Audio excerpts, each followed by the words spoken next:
Good afternoon, and welcome to day 3 of Rocklahoma 2023. I'm assuming this is your first time, This right? is my first time. And Yeah. if anybody's wondering who the hell I'm talking to, it's Justin from Broken Love. Welcome. Hey, yeah, thanks, man. Thanks for having me. So, is the weather like this in Canada? No, not. No. I mean, it's hot up there Yeah. during the summer, but most of the time it's just ice and snow, Ice and snow. and polar bears and igloos. Polar bears? Yeah, no. I just say that to people think that's no what. polar bears down here. There's polar bears up north, but everybody always asks me, they're like, "Oh, you're from Canada, so like, do you live in an igloo?" I'm Right. like, "How ignorant are you?" Some of my best band friends live in Canada. Like, Oh, yeah? Who are the not otherwise. Veer Union guys. Oh, yeah. Theory guys. Yeah. Some of those guys. But so what's been going on with you guys? So give us the rundown on all things Broken Love. Well, right now we're like just starting off a tour. We're actually going back to Canada tomorrow to do a tour across Canada with Steel Panther, and we just recorded a new album. We wrapped that up like a week ago, so that should hopefully be coming out. Maybe top of next year. I think spring of next year at the latest. Right. Just doing the thing, doing the rock and roll band thing, which is kind of keeping up, trying to tour some more, put out some more music. You know how it is. How awesome to be out with Steel Panther. Like, I know Sticks It In Ya. I've known him for a really long time. Yeah. I don't know if I could say their real names, but I know his real name. Starts with a D. But I mean, and the thing about that band, and we're here to talk about you guys. Sure. Think about them, so talented. Oh, amazing. That's the thing. Yeah.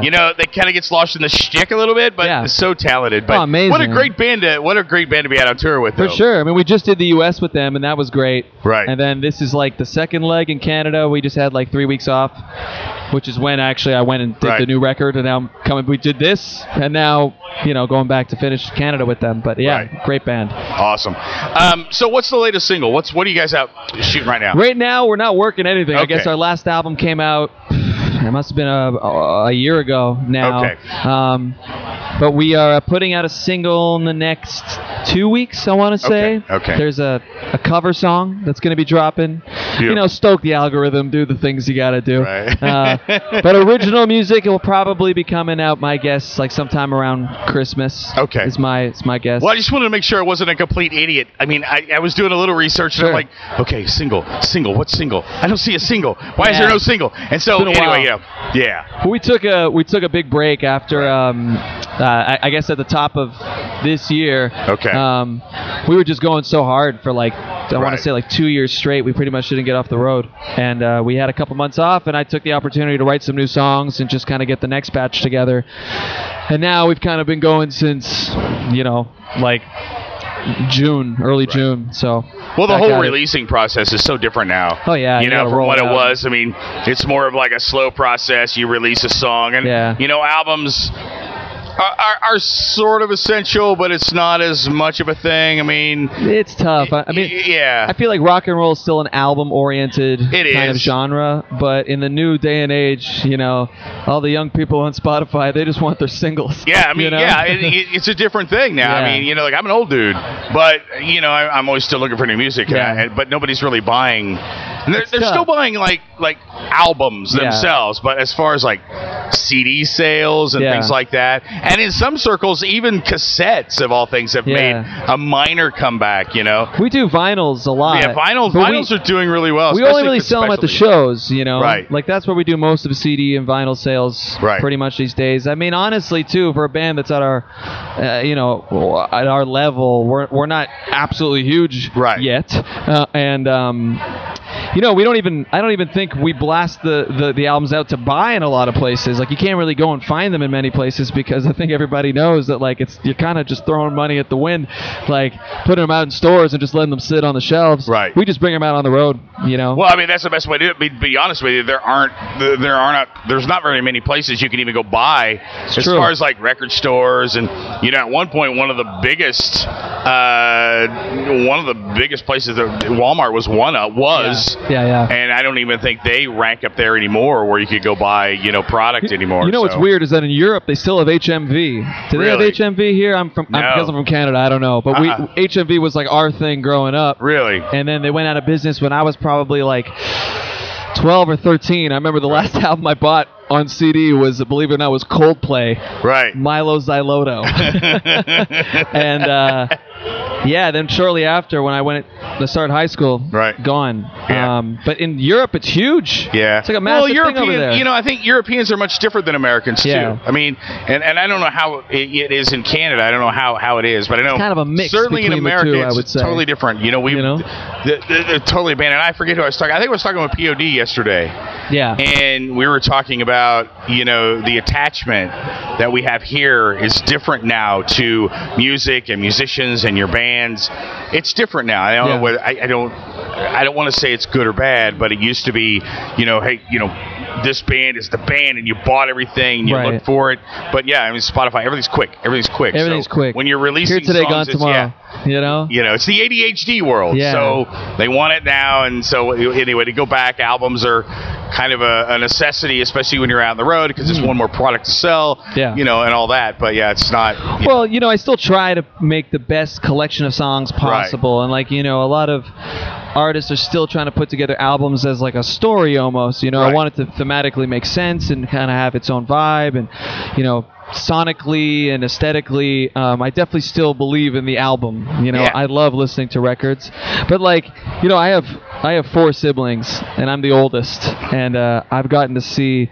Because I'm not that old, but like I still like had VHS tapes, and you know, and I didn't quite have like cassettes, but I grew up with CDs, and I remember when the iPod came out and all that kind of stuff, and seeing my sisters, you know, because they're much younger than me, kind of grow up with just going straight to like streaming services and iPhones and all this kind of stuff. It's a completely different world, and you couldn't pay them to listen to an album, you know, because they're just on the playlists.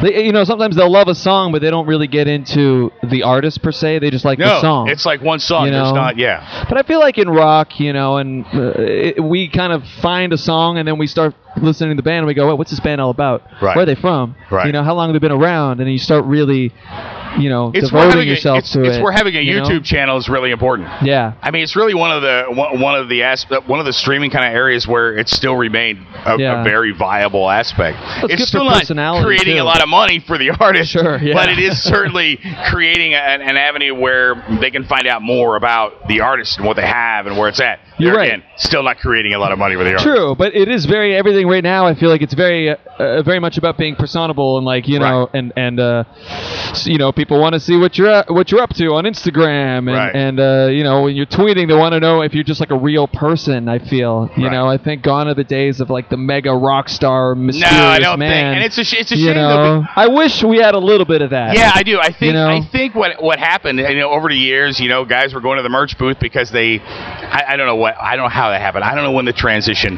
but I know just because obviously I came from a certain era and in a certain thing where your rock stars were rock stars, and there was a mystique, and all you knew about them. And this is, of course, social media. You can't turn back the clock. We are where we are, but the only thing you ever knew about him was what was in a magazine. Right. Or I think a great story, I was at, I think I went to Van Halen in 1984. And you saw a glimpse, I remember you see a glimpse of your favorite artist, like to the side. Right. And that was a real moment. Yeah. But that was all you ever caught of it. Yeah. And so there was a mystique. Yeah. And that mystique then created, you wanted to know more, and you kind of searched it out. Now we're never going to go back there. It'd be cool if we could, but it's not. So you just have to find new ways to.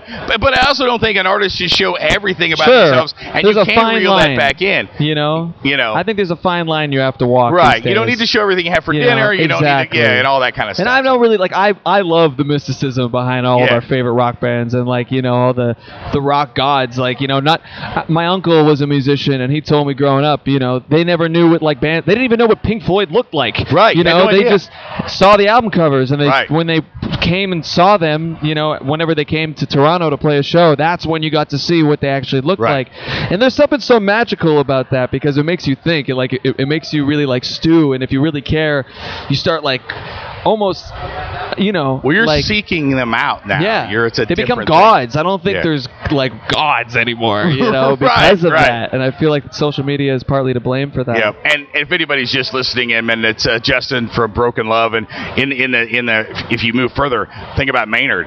Yeah, Maynard was an enigma. Yeah. before Still social kind of media is, became big. you know? No one really knew what he looked like. No one knew who he was either unless you went to a show. Right. So, but, you know, we all find ways now, you know, all bands are finding new and unique ways to kind of, you know, make things happen, and they're releasing singles and kind of build up, and, you know, and it's everybody's got to world. eat. You know, everybody's got to eat. So exactly. you know, you got to do what you got to do.